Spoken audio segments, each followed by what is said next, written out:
Joining us now for more on the shakeup at the White House and much, much more, Republican Senator Gregg of New Hampshire. Senator, it's always great to see you, sir. Thank you, Cheryl. Thanks for having me on. Well, I first want to ask you about Peter Orszag, if you don't mind. You're actually on the President's Fiscal Responsibility Commission. Your reaction to the resignation of Peter Orszag?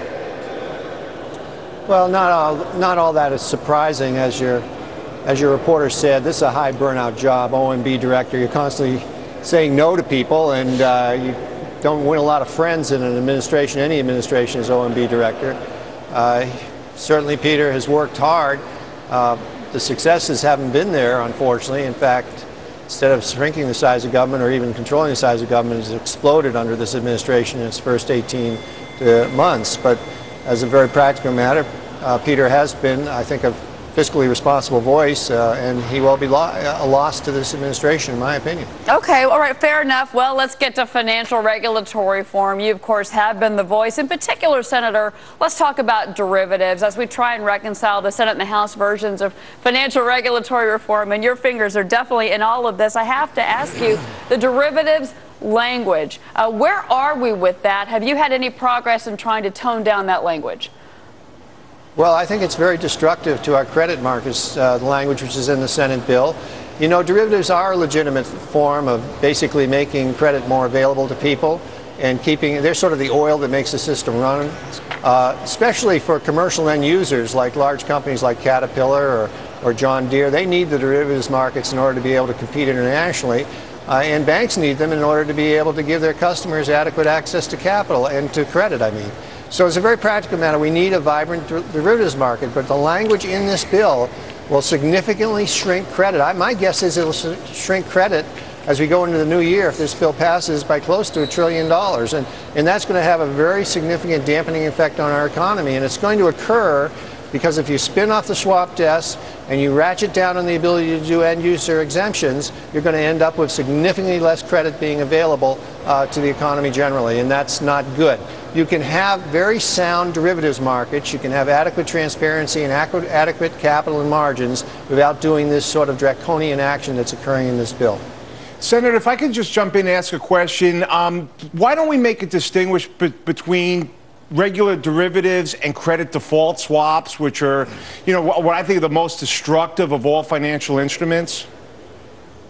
Well, credit default swaps also serve a legitimate purpose in many areas. I mean, basically what a credit default swap is it's saying you're going to get protection, insurance, over the person you're doing business with to make sure that person doesn't fail, or the country that person is with working out of doesn't fail. For example, if you were doing business today with, let's say, Spain or maybe Portugal or Italy even, you'd probably want to buy some credit default swaps to protect you from those countries' sovereign debts having a significant impact on the company that you're doing business with in that country. So credit default swaps have legitimate purposes. Right, and if you make them transparent and you make them subject to clearinghouse activity so they have adequate capital behind them, adequate margins behind them, and then you make those clearinghouses be strong and financially viable, then you get past the issue of having naked swaps in a situation where you don't have anything behind the credit. Right, and that's specifically what I was talking about, the folks who go only the short, who have no long attached. And again, it's the likelihood of taking insurance out on someone else's home, and I don't think you'd want that to happen. Well, you know, for every person who's short, there's somebody who's long. So this is, to some degree, a zero-sum game. Now, in a situation where you've got something like Greece, where you know they're issuing debt that can't be paid, people are going to take a short position in that because they recognize that debt's going to fail. Now, the fact that the country's not being responsible and putting a lot of debt on its books doesn't mean that people shouldn't be able to insure against it. So I think the key here is to make them transparent, push as many of them as we can onto clearinghouses and onto exchanges, but let's not set up a system where we basically contract the business arbitrarily and move a large amount of the business overseas, which causes American companies to be less competitive. But Senator, where are you with the language regarding capital requirements for banks? And Barney Frank is just issuing a statement saying that he's confident that work on this bill is going to be somewhat completed by Thursday. Things are going well in his opinion, but capital requirements, something else you've been pretty vocal about. Where are you on that, Senator? Well, again, you've got to be careful what you do here, because what you may end up with is an unnecessary contraction in the availability of credit. Remember, as you force banks to increase their capital, they basically have to get that somewhere, and usually they get it from good loans, not from bad loans, because bad loans aren't repaying. So you've got to make sure you do it rationally. Now, this idea that trust preferred stock should not be counted as part of the capital of a bank is going to have a huge impact on mid-sized banks. And you're going to see a lot of mid-sized banks forced into a situation where they're going to have to contract significantly in their lending activities in a very arbitrary and inappropriate way. So I think you got to come at this more logically. Yes, there needs to be strong capital in the system. That is critical to having a strong system. But you probably should leave that to the regulators to decide, not arbitrarily do it through legislative language. I want to move you over to another issue that you have been very involved in the last 6 months, and that is, of course, health care. The president hosting today 13 health insurance leaders, a lot of leaders from the state level. At this point, the president is concerned that the premium hikes by health insurers, they're trying to get these in before the law actually goes into effect. And there's also a concern that the states don't have enough power to deal with the premium increases by health insurance companies. Can you comment on that?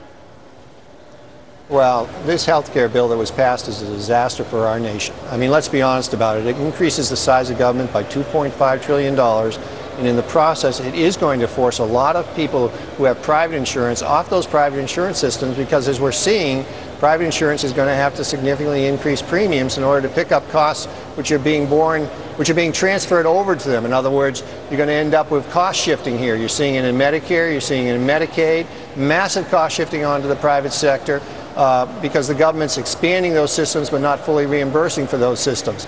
So I can't tell you whether these insurance companies have been adequate in their adjustments up in their premiums, but I can absolutely guarantee you that 4 or 5 years from now, it is the purpose of this bill to force private insurance out of the system as much as possible and force everybody over into some sort of quasi-public system. That's the goal. That's always been the goal of this administration. They want a single-payer system. They want a nationalized system.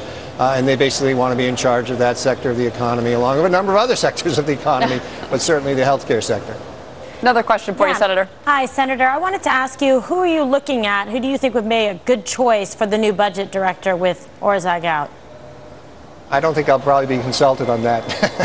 But were I consulted, we care. I would suggest David Walker, former General Accounting Office Director and now the head of the Concord Coalition.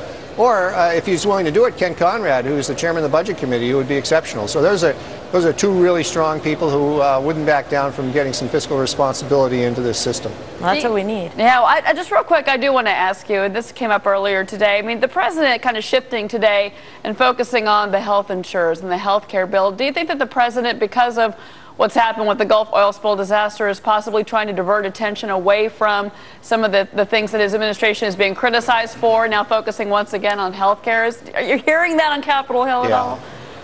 Yeah, let's be honest about it. This administration is basically moved by polling data and focus groups, and they've decided they're not doing too well on containing the spill, and they certainly aren't. A lot of that isn't their cause, but they certainly haven't been very good to be on top of the part that they are responsible for. And this health care situation is, as I said, a disaster, and the American people are starting to figure it out. They're seeing that their insurers are being dropped. They're seeing that employers are pushing people off their coverage systems because they can't afford it any longer, and they're seeing that people are having to reorient their private insurance plans and move over to these exchanges, and they're trying to get ahead of what is a very bad policy that they put in place and try to change the discussion. It's a populist move on their part to beat up on insurance companies. They know it's popular to beat up insurance companies, and they're trying to distract from the underlying fundamental problem, which is the health care bill as it passed is doing a very significant amount of harm to our health care delivery system and is significantly driving up the cost of private insurance. One final question from my colleague, Senator, and we'll let you go, sir. I'm just curious, this health care bill was really rammed down this country's throat. And I know how much work went into it, but what if it's a one-term president here? Any chance of undoing what got crammed down our throats?